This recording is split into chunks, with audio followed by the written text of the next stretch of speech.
In a previous video, I talked about traveling with Rocco. And once we added Moose, travel changed in ways I didn't fully anticipate. We had never traveled with two dogs before. Our experience with travel and dogs before Rocco was pretty limited. When we had Connor and Caesar, travel meant a long car ride from our home to Brad's parents' house, usually in the summer or around the holidays.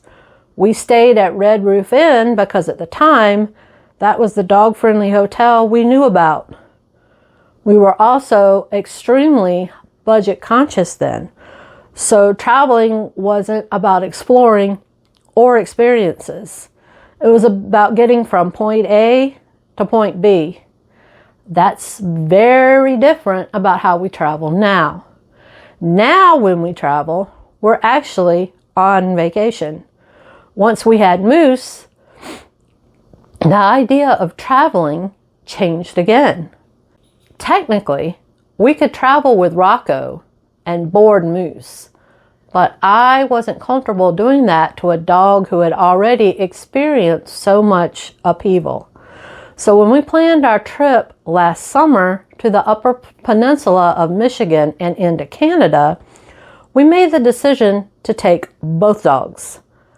That decision shaped everything.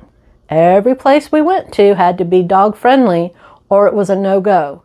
And it also had to be scooter friendly. If either one of those did not work, we didn't force it. What surprised me was how much that didn't limit us. Over the past couple of years, I've written blog posts listing dog-friendly locations in every state. And even with that background, I was pleasantly surprised by how many places we could go with both dogs and actually enjoy the experience. A lot of what we did was outdoors, which makes sense. But we also found museums and other places where bringing the dogs was actually welcomed. We took ferries. We took Moose on what I'm pretty sure was his first bike ride, and he loved every single minute of it.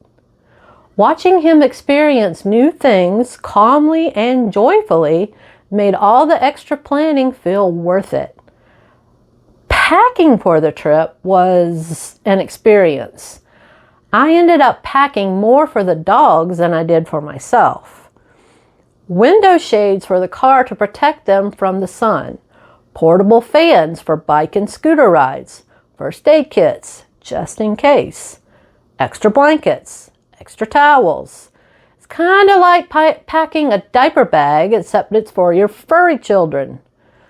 Some people ask why we spend so much time in Canada, and there's a very specific reason we go there during the week of 4th of July. We go to avoid fireworks. None of our dogs have ever liked fireworks. They aren't necessarily scared, they just don't care for them. And while we do have ear protection for them, it's simply easier to avoid the situation altogether.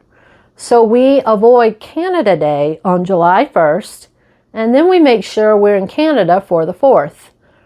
Our dogs do so much for us, for me, that this feels like a small thing we can do for them.